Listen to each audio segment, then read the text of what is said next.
하겠습니다. 하나님 말씀은 마태복음 8장 18절부터 22절까지의 말씀입니다. 우리가 한 목소리로 하나님 말씀 받도록 하겠습니다. 마태복음 8장 18절부터 시작. 예수께서 많은 무리가 자신을 둘러싸고 있는 것을 보시고 제자들에게 호수 건너편으로 가라고 명령하셨습니다. 그때 한 율법학자가 예수께 다가와 말했습니다. 선생님이 가시는 곳이라면 어디든 따라가겠습니다. 예수께서 대답하셨습니다. 여우도 굴이 있고 하늘의 새들도 보금자리가 있지만 인자는 머리를 둘 곳이 없구나. 다른 제자가 말했습니다. 주님, 제가 먼저 가서 아버지의 장례를 치르게 해 주십시오. 그러나 예수께서 그에게 말씀하셨습니다. 죽은 사람들에게 죽은 사람을 묻게 하고 너는 나를 따라라. 아멘. 사랑하는 하나님, 감사합니다. 하나님 우리에게 말씀을 허락하시니 감사합니다.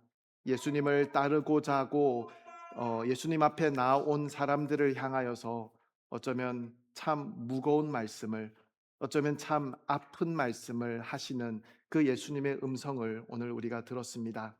하나님이 말씀을 통해서 우리 예수님의 제자가 된다는 것이 과연 무엇을 의미하는 것인지를 오늘 다시 한번 생각해 볼 수 있는 우리가 될 수 있도록 주님 인도하여 주시옵소서. 우리의 마음속에 말씀하여 주시고 우리가 기억해야 할 것들을 기억할 수 있도록 주님 도와주시고 예수님에 대해서 또 하나님에 대해서 우리가 깨달아야 할 것들을 다시 한번 깨달을 수 있도록, 그리고 우리 자신에 대해서 우리가 보아야 할 것들에 대해서 다시 한번 볼 수 있는 주님 그런 은혜를 우리에게 허락하여 주시옵소서. 그래서 참으로 예수님을 따르는 사람으로서 오늘도 이 땅을 살아갈 수 있도록 주님 우리의 삶을 계속해서 빚어 나가시는 그 현장 가운데 함께 하나님의 이끄심을 받들어 걸어갈 수 있는 그런 우리의 걸음들 될 수 있도록 주님 인도하여 주시옵소서. 이 죄인은 가려주시고 하나님 말씀만이 우리 가운데 드러나게 하여 주시옵소서. 감사합니다. 예수님 이름으로 기도합니다. 아멘. 자리에 앉으시기 바랍니다. 네, 날씨가 굉장히 좋아졌습니다. 그죠? 2주쯤 전에 눈이 왔던 거 여러분 알고 계시나요? 예, 보스턴이 이런 곳이었군요. 너무 좋습니다. 자, 우리는 지난 3번의 말씀을 통해서 예수님께서 행하신 3번의 놀라운 기적 사건을 다루었습니다. 사실 그 3가지 사건은 같은 초점을 가지고 있는 같은 내용이다라는 사실을 우리가 함께 확인했었죠.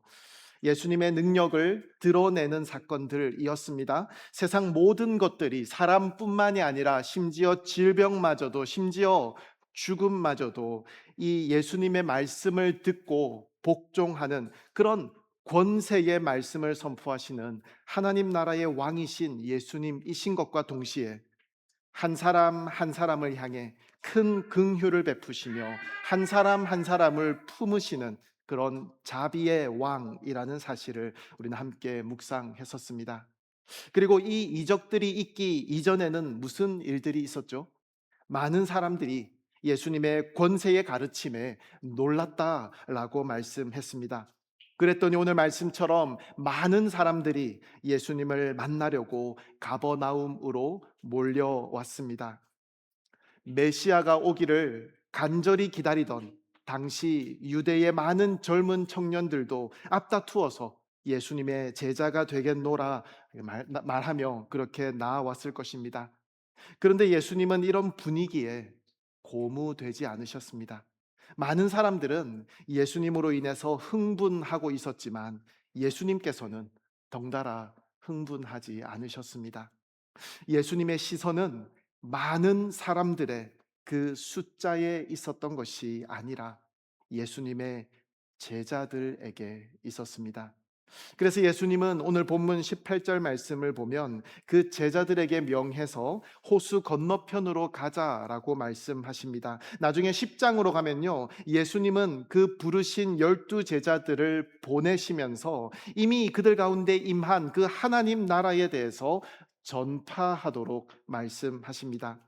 여러분 생각해 보면 더 많은 사람들이 몰려든 상황에서 이 모든 사람들을 다 동원해서 하나님 나라 운동을 벌인다면 그렇게 많은 사람들을 통해서 이런 목소리를 낸다면 더 효과적인 그런 방법이지 않을까요? 더 많은 사람들에게 이 소식이 전해지지 않을까요? 하지만 예수님께서는 사람이 많다라는 것에 의지하려고 하지 않으셨습니다. 도리어 그들 가운데서 떠나고자 하십니다. 예수님께서는 왜 그러셨을까요? 예수님은 단지 많은 무리를 모으는 일에 관심이 있으셨던 것이 아니기 때문이었습니다. 예수님께서 원하셨던 것은 대중이 아니라 제자였습니다. 잠시 열광하다가 때가 되면 다 떠나가는 그런 군중이 아니라 끝까지 예수님을 따라갈 사람들을 찾고 계셨다라는 것입니다. 사실 많은 사람들이 예수님을 좋아했습니다. 병 고치시는 예수님, 놀라운 능력을 행하시는 예수님, 희망을 주시는 예수님을 만나고 싶어 했습니다. 하지만 예수님께서는 사람들의 그 열광 속에서도 언제나 질문하셨습니다. 정말로 나를 따를 준비가 되어 있는지를 확인하려고 하셨다라는 것입니다. 오늘 본문은 바로 그 질문을 우리에게 던지시는 말씀입니다. 여러분, 예수님께 가까이 오는 사람들은 많았습니다. 그러나 예수님은 그들에게 단지 감동이나 흥분을 주시는 데에서 멈추지 않으셨습니다. 오히려 예수님은 예수님을 따르려고 하는 사람들에게 제자의 길이 무엇인지를 분명하게 말씀하여 주셨습니다. 왜냐하면 하나님 나라의 길은 군중의 길이 아니라 제자의 길이기 때문입니다. 잠시 열심을 내는 길이 아니라 자신이 걸어왔던 그 모든 길들을 내려놓고 뒤돌아서서 하나님을 향하여서 걸어가는, 정말로 걸어가야 하는 그 길을 향하기 위해서 지금까지 걸어왔던 그 모든 것들을 내려놓고 뒤돌아서는, 그렇게 끝까지 순종하며 따라가는 길이기 때문입니다. 여러분, 창세기 12장에 보면 아브라함이 하나님 말씀을 좇아서 약속의 땅으로 갈 때에 하나님께서 가장 먼저 명령하신 것도, 또 아브라함이 가장 먼저 순종했어야 하는 것도 떠남이었다라는 것을 우리는 기억합니다. 자신의 옛 습관으로부터, 예전에 자신이 따르던 그 세상의 가치관으로부터 돌아서는 것에서부터 진정한 의미에서의 제자도 예수님을 따름이 시작된다라는 것입니다. 여러분, 예수님의 제자로 산다는 것은 어느 특별한 경우에만, 나의 마음이 동하는 때에만 잠시 열심을 냈다가 다시 원래의 삶으로 돌아가는 것을 뜻하지 않습니다. 이제는 하나님 나라 백성으로 우리의 소속과 우리의 시민권이 완전히 바뀌었다라는 것을 의미합니다. 이제는 이 땅에서 이방인으로, 나그네로 산다라는 것을 의미한다는 말씀입니다. 그래서 히브리서 기자는 믿음의 길을 걸었던 우리 신앙의 선진들을 소개하면서 그들이 살았던 삶의 태도에 대해서 이렇게 소개합니다. 히브리서 11장 13절 말씀이죠. 이 모든 사람들은 믿음을 따라 살다가 죽었습니다. 그들은 약속하신 것들을 받지 못했지만 그것들을 멀리서 보고 환영했으며 이 세상에서는 외국 사람이며 나그네임을 고백했습니다. 그들은 이 세상을 영원한 집으로 생각하지 않았다는 것입니다. 더 이상 이 세상에 속한 사람이 아니라 하늘나라에 속한 사람으로 더 나은 곳을 사모하며 살았던 사람들이다 라고 히브리서는 그들을 소개하고 있습니다. 예수님께서는 사람의 숫자로 하나님 나라를 이루려 하지 않으셨습니다. 예수님께서 원하셨던 것은 그 현장에서 일어났던 그 놀라운 현상들 때문에 고무되어 있는 무리들이 아니라, 그래서 단지 박수치며 그 상황에 대해서만 매료되어 있는 많은 사람들이 아니라, 그래서 그 모든 놀라운 일들이 끝나고 나면 다 손 털고 집으로 돌아갈 그런 사람들이 아니라, 그렇게 깊이 없는 열심보다는 나는 이제 돌아섰기 때문에 끝까지 그 길을 걸어가겠노라고 순종하는 한 사람을 더 귀하게 여기셨다라는 것입니다. 예수님께서는 환호하는 무리보다 돌아선 그래서 끝까지 그 길을 걸어갈, 다시 되돌아가지 않을 제자들을 원하셨다라는 것입니다. 여러분, 우리는 예수님을 따르는 삶을 살기를 원하는 사람들입니다. 예수님의 제자라는 이런 표현을 쓰기에는 왠지 마음에 부담이 있고, 나에게 이런 칭호를 쓸 만한 그런 자격이 있는지 모르겠다라는 그런 생각을 가지는 분이 계실지 모르겠지만, 여하튼 우리는 예수님께서 가르쳐 주시는 것을 따라서 살기를 소망하고, 예수님께로부터 우리의 삶의 방향과 자세와 태도를 배우기를 원하는 사람들이라는 사실, 즉 예수님을 따르는 삶을 살기를 원한다라는 사실은 분명합니다. 그죠? 그런 의미에서 예수님과 예수님을 따르려고 하는 사람들 사이에서 오늘 일어나는 오늘과 같은 이 대화의 내용들을 묵상하면서 예수님께서 바라보시는 제자도의 모습은 어떤 모습이어야 하는지를 확인하는 과정이 우리에게 필요합니다. 우리는 단지 예수님의 놀라움에 환호하기만 하는 대중 중에 한 사람이고 싶지 않습니다. 예수님을 진심으로 따르며 진짜 하나님 나라에 속한 사람으로서 우리는 살아가기를 원합니다. 오늘 이 말씀을 통해서 예수님의 제자로 산다는 것의 의미를 우리가 함께 확인하며 모두가 예수님을 온전히 따르는 삶을 살아가기로 다짐하는 그런 우리가 되기를 간절히 바랍니다. 자, 오늘 본문 18절에 보면 많은 무리를 뒤로 하고 예수님께서는 제자들에게 호수 건너편으로 가자라고 말씀하십니다. 그렇게 그곳을 떠나시려는 그 예수님께 찾아온 두 사람을 성경은 소개하고 있습니다. 한 사람은 율법학자이고요. 또 다른 한 사람은 이미 제자라고 여겨지는 사람이었지만, 그래서 예수님을 따르려고 하지만 고민이 많고 또 생각이 많았던 그런 제자였습니다. 여러분, 먼저 등장하는 이 율법학자는 어떤 사람일까요? 당시 사회에서 가장 인정받던 엘리트 계층이었습니다. 원래 율법학자들은 바벨론 포로 이전에는 왕과 또 정부의 문서를 관리하는 그런 사람이었습니다. 국가 운영의 핵심적인 그런 실무를 담당하는 정치 권력의 중심에 있던 사람들이었다라는 것입니다. 그리고 포로기 이후에는 역할이 조금 달라지는데요. 이제는 하나님께서 그 이스라엘 백성들에게 주셨던 그 율법을 연구하고 해석하면서 또 백성들에게 율법을 가르치는 그런 종교 지도층이 됩니다. 심지어 율법의 세부 조항들까지 만들어내면서 유대 사회 전체를 움직이는 그런 영적 권위를 가진 집단이 되어 있었다라는 것이죠. 예수님 당시에도 마찬가지였습니다. 이들은 유대 사회의 중심 세력이었던 바리새파 사람들 중에서도 핵심 그룹에 속해 있었다라는 것이죠. 사회적으로도 인정받고 또 종교적으로도 권위를 가진 그런 사람들이었습니다. 오늘날로 말하면 학식과 명예와 또 영향력을 모두 갖춘 그런 사람들이었다라는 것입니다. 그런데 바로 그런 사람이 예수님을 찾아온 것입니다. 그리고 예수님께 자신을 제자로 받아달라고 말하고 있는 것이죠.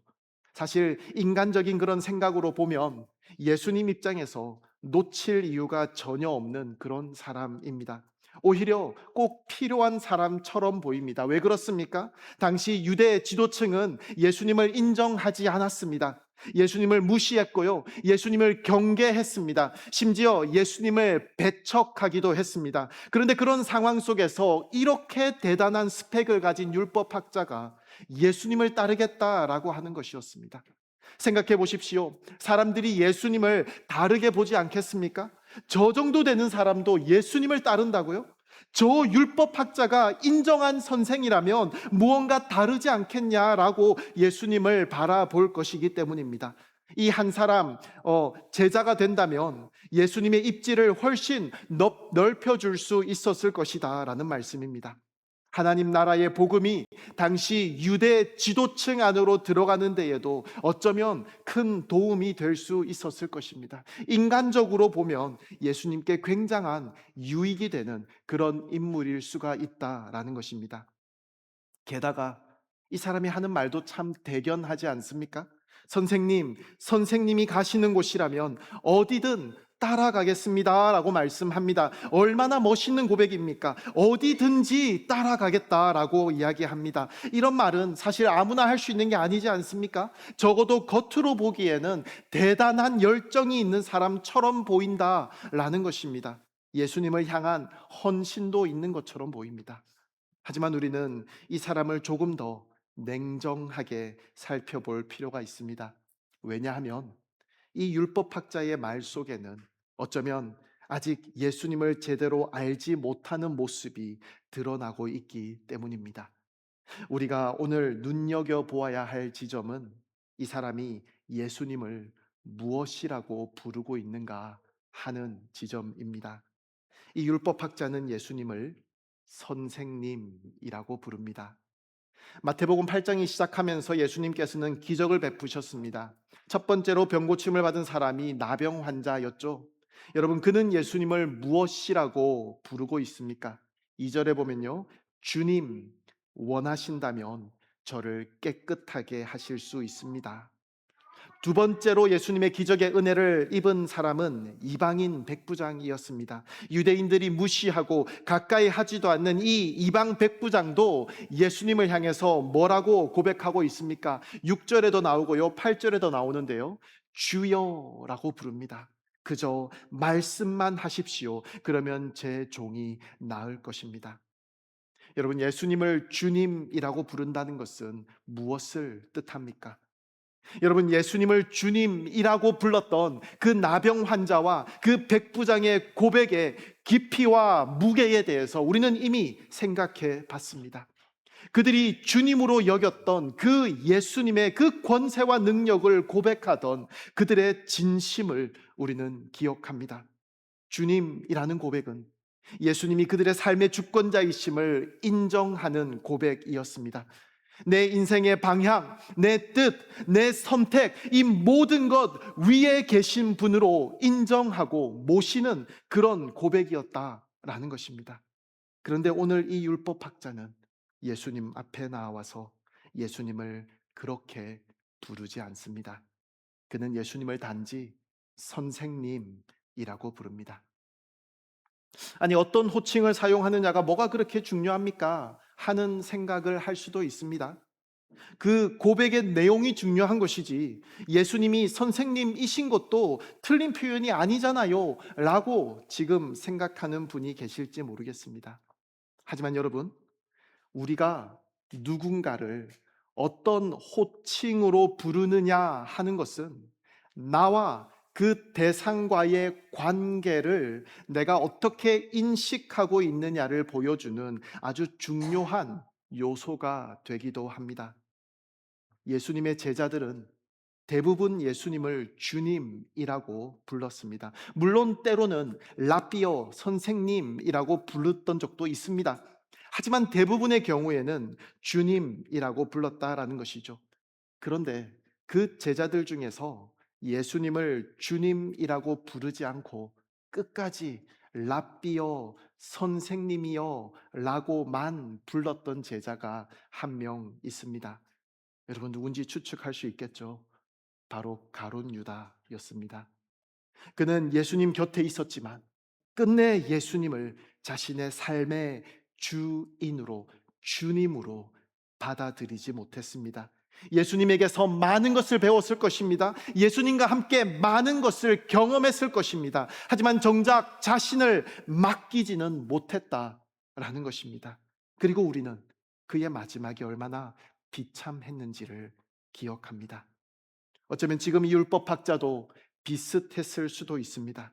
그의 눈에 비친 예수님은 대단한 인기를 가진 선생이었을 것입니다.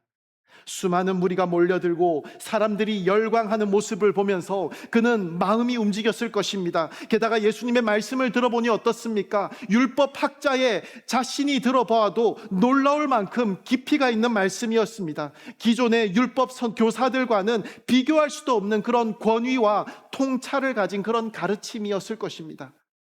아마 그는 생각했을지 모릅니다. 내가 이분 곁에 있으면 더 많은 것을 얻을 수 있지 않을까? 이분에게 배우면 저 영향력과 저 명성을 나도 가지게 되지 않을까. 그래서 그는 예수님을 따른다는 것이 무슨 뜻인지도 제대로 알지 못한 채 단지 그 열정만으로, 단지 그 욕심만으로 이 고백을 했을 가능성이 크다라는 것이죠. 겉으로 보기에는 대단히 헌신적인 그런 선언처럼 들렸을지 모릅니다. 선생님이 가시는 곳이라면 어디든지 따라가겠습니다. 얼마나 뜨거운 고백입니까? 하지만 바로 이어지는 예수님의 대답을 보면 예수님은 이 율법학자의 중심을 정확히 보고 계셨다라는 것을 우리는 알 수 있습니다. 예수님은 그의 말 속에 담긴 그런 껍질뿐인 열심과 또 준비되지 않은 마음을 보셨던 것입니다.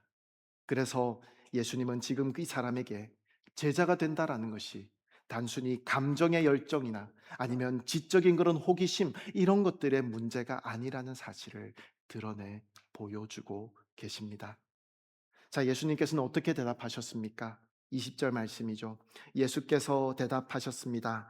여우도 굴이 있고 하늘의 새들도 보금자리가 있지만 인자는 머리 둘 곳이 없구나. 여러분 한번 생각해 보시기 바랍니다. 어디를 가든지 선생님을 따르겠습니다 라고 당차게 말했던 그 율법학자의 말에 대해서 예수님께서는 전혀 연관성 없는 것 같은 말씀을 하십니다. 그래, 나를 따르거라. 하지만 쉽지는 않을 거야. 뭐 이렇게 말씀을 하시던지, 아니면 아니야, 너 지금 뭘 몰라서 하는 말이야. 이거 나를 따르는 게 얼마나 힘든 일인지 알아? 너는 그렇게 못해. 뭐 이런 식으로 말씀을 하셔야 맞는 것 같은데 동문서답을 하는 것 같습니다. 그런데 곰곰이 생각해 보면 예수님께서 하시는 이 말씀의 의미를 이해할 수 있을 것 같기도 합니다. 한낱 미물에 불과한 동물들조차 밤이 되면 들어가 쉴 수 있는 집이 있는데 나는 머리를 둘 곳이 없다.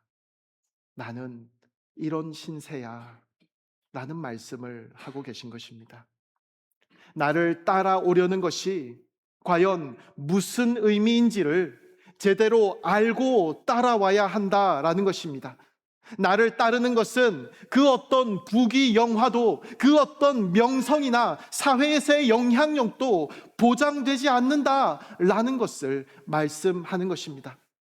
그러면서 예수님께서는 마태복음 8장에서 처음 등장하는 아주 독특한 표현을 하나 쓰십니다. 바로 인자라는 단어이죠. 인자라는 단어로 스스로를 지칭하십니다. 사람의 아들이다 라는 뜻이죠. 예수님께서는 왜 자신을 인자라고 표현하셨을까요? 자, 성경에서 이 인자라는 표현이 가장 잘 설명된 곳이 다니엘서라고 생각합니다. 다니엘서 7장 13절 14절을 제가 읽어보겠습니다. 개역 개정 성경입니다. 내가 또 밤 환상 중에 보니 인자 같은 이가 하늘 구름을 타고 와서 옛적부터 항상 계신 이에게 나아가 그 앞으로 인도되매 그에게 권세와 영광과 나라를 주고 모든 백성들과 나라들과 다른 언어를 말하는 모든 자들이 그를 섬기게 하였으니 그의 권세는 소멸되지 아니하는 영원한 권세요 그의 나라는 멸망하지 아니할 것이니라. 여러분, 다니엘이 환상을 봅니다. 그때 본 인자가 어떤 분이었습니까? 권세와 영광과 나라를 하나님으로부터 받아서 소멸되지 않는 영원한 권세로 멸망하지 아니할 영원한 나라를 다스리시는 왕 중의 왕으로 묘사되었습니다. 여러분, 누구에 대한 예언입니까? 우리가 마태복음을 쭉 살펴보면서 예수님에 대한 키워드가 몇 개 기억나는 게 있으시죠? 바로 여기에 다 있지 않습니까? 하나님 나라의 왕으로 큰 권세와 영광으로 다스리시는 하나님의 아들 예수 그리스도를 말하고 있는 그런 본문입니다. 자, 이 말씀을 기억하면서 이제 요한계시록 1장 말씀을 제가 읽어보겠습니다. 그 촛대들 사이에 인자 같은 분이 끌리는 옷을 입고 가슴에 금띠를 띠고 계셨습니다. 그분의 머리와 머리칼은 흰 양털과 눈처럼 희고 흰 양털과 눈처럼 희고 그분의 눈은 타오르는 불과 같고 그분의 발들은 용광로에서 재련된 청동 같고 그분의 음성은 많은 물소리와 같았습니다. 그분은 오른손에 7별을 들고 계셨으며 그분의 입에서는 좌우에 날선 검이 나왔고 그분의 얼굴은 해가 힘있게 비추는 것 같았습니다. 여러분, 무엇에 관한 설명입니까? 인자 예수 그리스도의 다니엘서에서 표현하고 있는 그 권세와 영광에 대해서 상세하게 설명하고 있는 그런 장면이라고 여러분 여겨지지 않으시나요? 자, 이제 17절. 내가 그분을 볼 때 나는 죽은 사람처럼 그분의 발 앞에 엎드러졌습니다. 그러자 그분이 자기의 오른손을 내게 얹고 말씀하셨습니다. 두려워하지 마라. 나는 처음이요 마지막이다. 나는 살아있는 자다. 나는 죽었었으나 보라, 나는 영원토록 살아있는 자니 나는 죽음과 음부의 열쇠들을 가지고 있다. 그러므로 너는 네가 본 것들과 지금 있는 일들과 이 일 후에 일어날 일들을 기록하여라. 여러분, 요한이 이 환상을 보고 요한계시록을 쓴 것입니다. 자기로 하여금 요한계시록을 쓰게 하신 분이 누구이신지 자기가 본 것을 그대로 기록한 것이 바로 이 요한계시록의 내용이었다는 것입니다. 즉 다니엘서에 예언된 그 인자가 바로 요한계시록에 나오는 그 인자와 같은 인물인 것입니다. 자, 그런데 다니엘서에 나오는 그 인자에 대한 묘사 중에서 요한계시록의 기록과 비교하여서 없는 것이 있습니다. 즉 요한계시록의 인자에 대한 표현에는 등장하는 설명인데 다니엘서에는 보이지 않는 것이 있다라는 것입니다. 바로 요한계시록 1장 18절의 표현입니다. 나는 살아있는 자다. 나는 죽었었으나 보라, 나는 영원히 살아있는 자니. 이 인자께서 죽었다가 다시 살아났다 라는 표현이 나오는데 이 부분이 다니엘서에서는 나오지 않는 설명입니다. 자, 그렇다면 여러분, 다니엘서와 요한계시록 사이에 그 역사 속에서 실제로 등장하신 인자께서는 어떤 일을 하셨습니까? 인자는 사람의 몸을 입고 이 땅에 오셨습니다. 죄와 사망의 법에 갇힌 자기 백성들을 구원하시기 위해서 죄 아래로 들어가셨고 율법 아래로 낮아지셨습니다. 그렇게 우리의 모든 죄를 담당하셨고 십자가에서 죽으시고 부활하신 인자, 이것이 바로 우리가 믿는 복음이지 않습니까?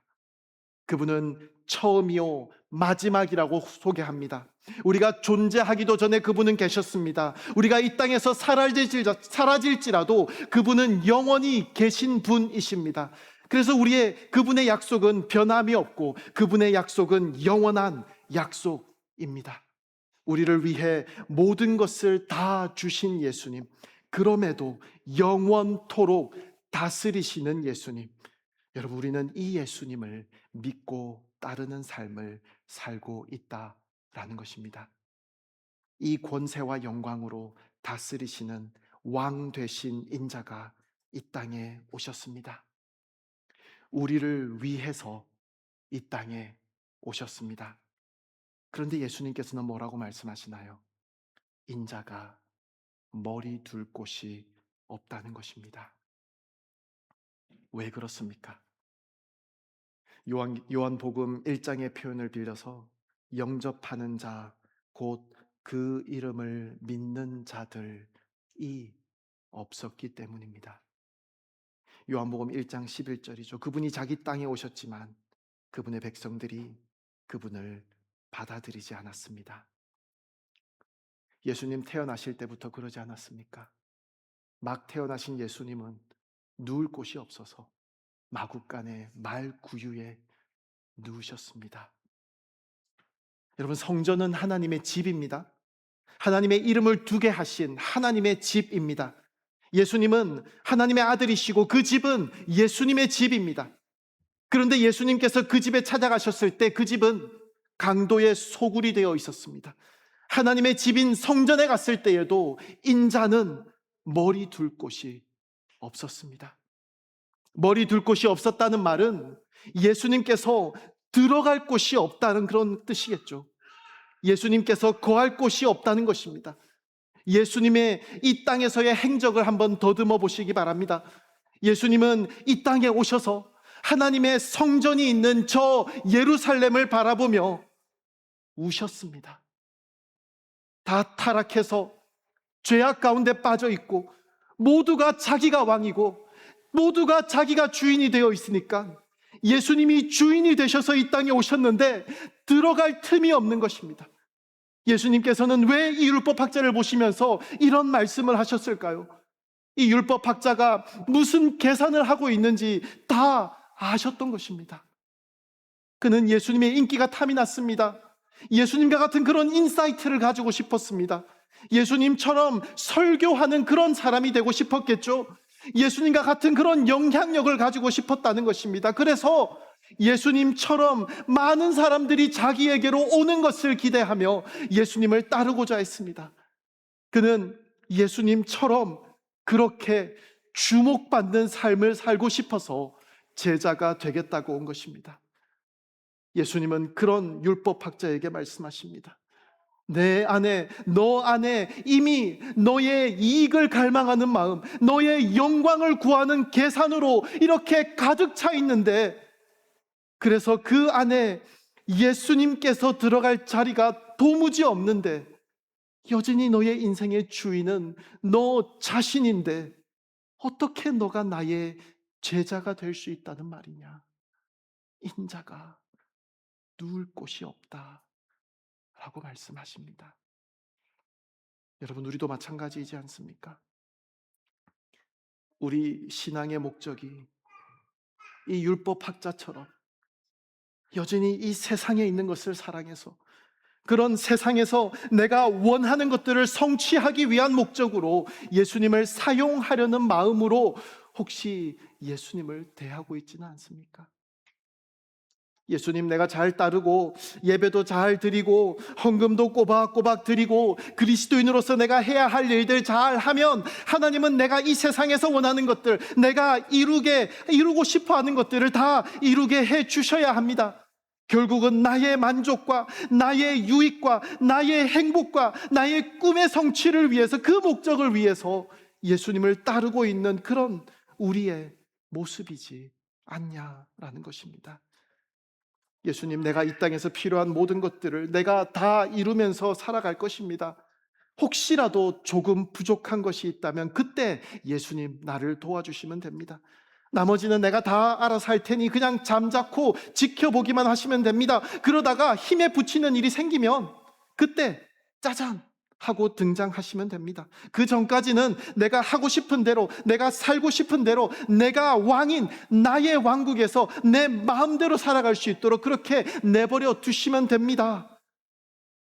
결국 예수님을 따르는 것도 나의 왕국을 더 견고하게 세우기 위한 나의 노력입니다. 그렇게 예수님을 나의 보조로 활용하려는 그런 목적을 가지고 있다면 예수님께서는 이 율법학자에게 하신 말씀을 똑같이 우리에게 하실 것입니다. 주여, 주여. 예수님을 부르고는 있지만 그 마음속에 내가 들어갈 자리가 없다.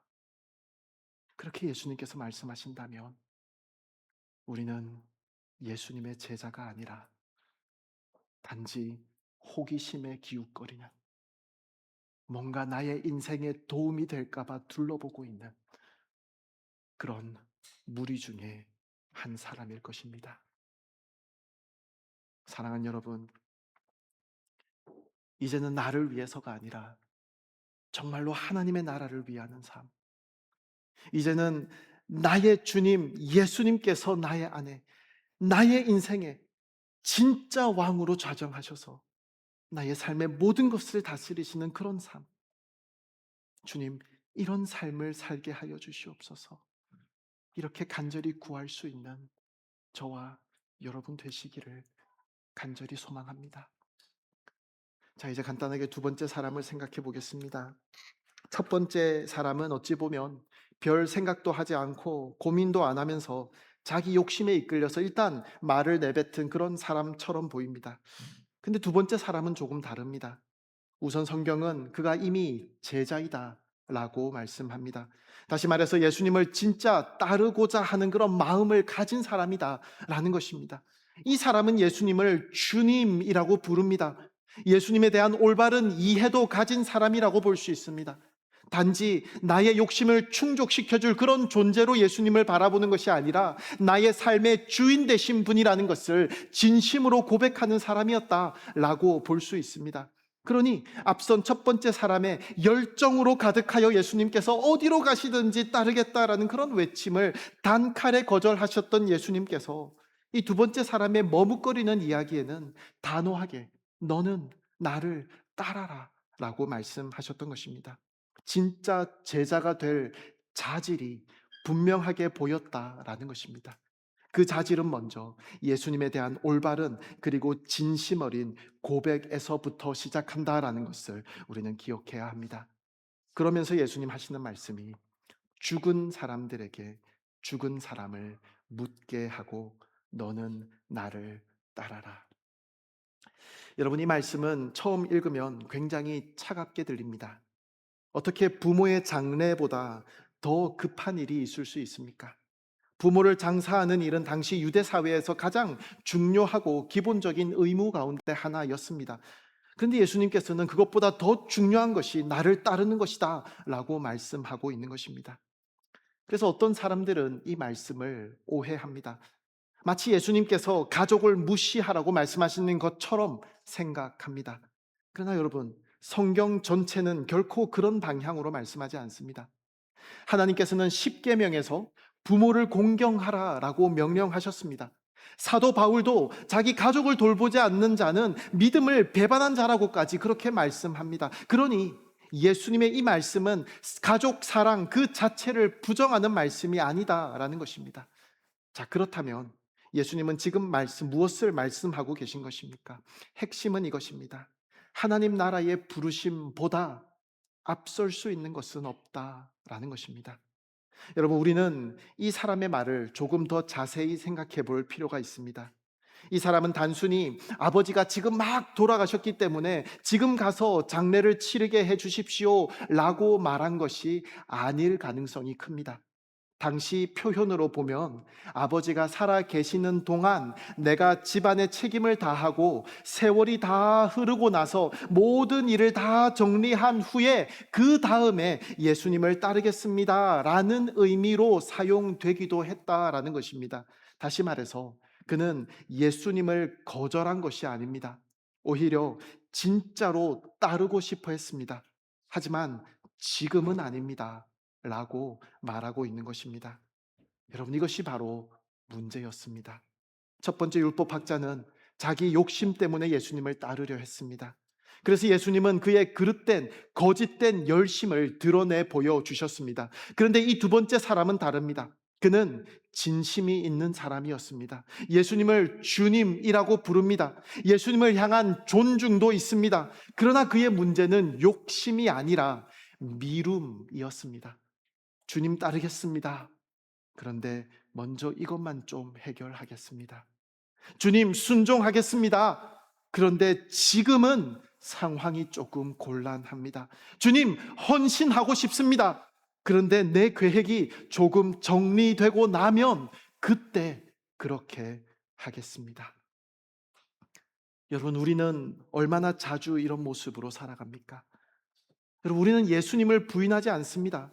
예수님을 싫어하지도 않습니다. 교회를 떠나고 싶은 것도 아닙니다. 그런데 결정적인 순간마다 먼저가 너무 많습니다.